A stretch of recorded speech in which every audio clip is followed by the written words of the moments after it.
Nous avions fait le choix du lève-lit,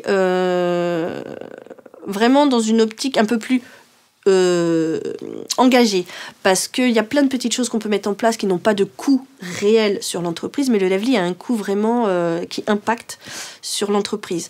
C'était un choix parce que nous avions l'envie de préserver la santé de nos femmes de chambre. Le principe du lève-lit, c'est très simple. C'est un système mécanique qui est posé sous le lit, donc on peut plus ou moins régler la hauteur en fonction de la taille de la femme de chambre.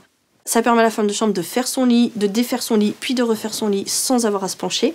Ça l'aide aussi à nettoyer sous le lit, parce que du coup, elle n'a plus à se pencher non plus pour faire sous le lit. Le lit en hauteur, elle passe son aspirateur, elle a juste à appuyer dessus pour que le lit revienne à sa place initiale. Ça nous change un peu la vie. C'est un métier pénible et finalement, avec le lève-lit, c'est très bien. Et puis bon, on a moins mal au dos quand même. Voilà. Donc, je trouve que c'est super. Depuis, ils ont mis ça en place. Voilà, je dis bravo.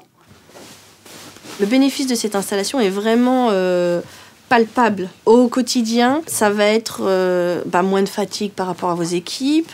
Elles sont heureuses qu'on prenne soin d'elles.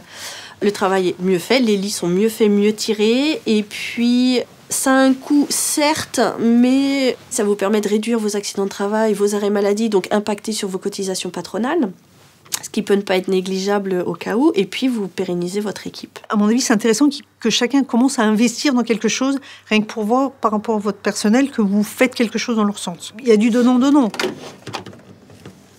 On a mis en place l'aspiration centralisée dans l'hôtel parce qu'on n'était pas content du travail réalisé avec les aspirateurs. En fait, le premier souci, c'était plutôt d'améliorer la qualité vis-à-vis de la clientèle. On était trop bruyants dans le hall, c'était pas bien fait, les aspirateurs ne tenaient pas le coup.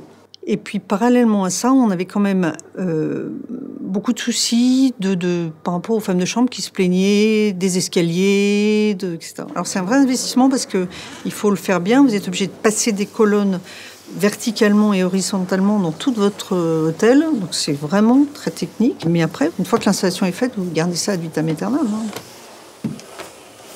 Pour nous, ça fait beaucoup d'avantages parce qu'on ne porte pas l'aspirateur, il n'y a pas de sac à changer, il n'y a pas de mauvaise odeur. Aspiration, le débit de l'air est beaucoup meilleur que dans un aspirateur normal. C'est plus léger, plus facile à passer l'aspirateur et en plus pour les clients parce qu'ils n'entendent pas de bruit. Elles sont vraiment contentes. Une fois qu'elles sont satisfaites du produit, elles font attention à bien l'utiliser, elles en prennent soin, donc c'est tout gagnant, quoi. Et puis le fait qu'ils l'aient choisi, qu'ils l'aient décidé, ils se sentent impliqués, ils vont s'appliquer. Et au final, toutes ces petites choses mises bout à bout vont faire un personnel heureux, on a moins d'absentéisme, on a moins de turnover. Enfin, tout ça, c'est une vision à long terme. Aimé et Néné, vous avez 22 chambres.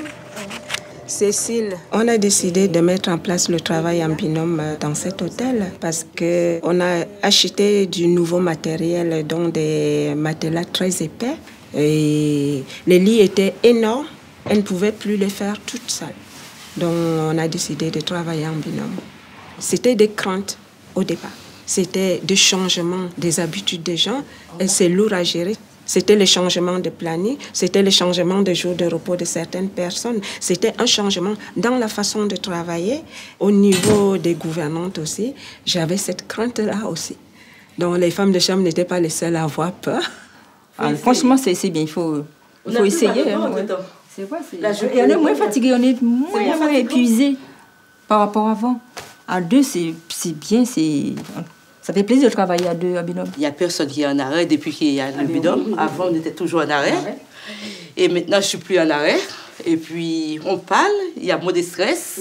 C'est certes une dépense économique, mais par derrière, on dépense moins pour les accidents de travail, on dépense moins pour les arrêts maladie. Et elles sont plus motivées, plus souriantes. Elles ont envie de venir travailler. Le but principal, c'est de faire le lit ensemble. Et l'organisation maintenant pour le nettoyage, le dépoussiérage de la chambre, le nettoyage de la salle de bain, on le leur laisse à elles. Elles ont appris à communiquer entre elles aussi.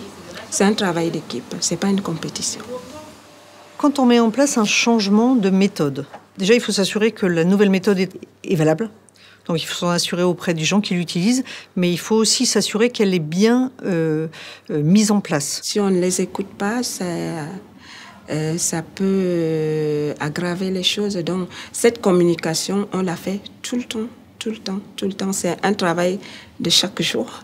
Toujours communiquer et écouter aussi, beaucoup écouter. Parce qu'à la base, c'est les femmes de chambre qui accomplissent ce travail. Et comme c'est un travail difficile.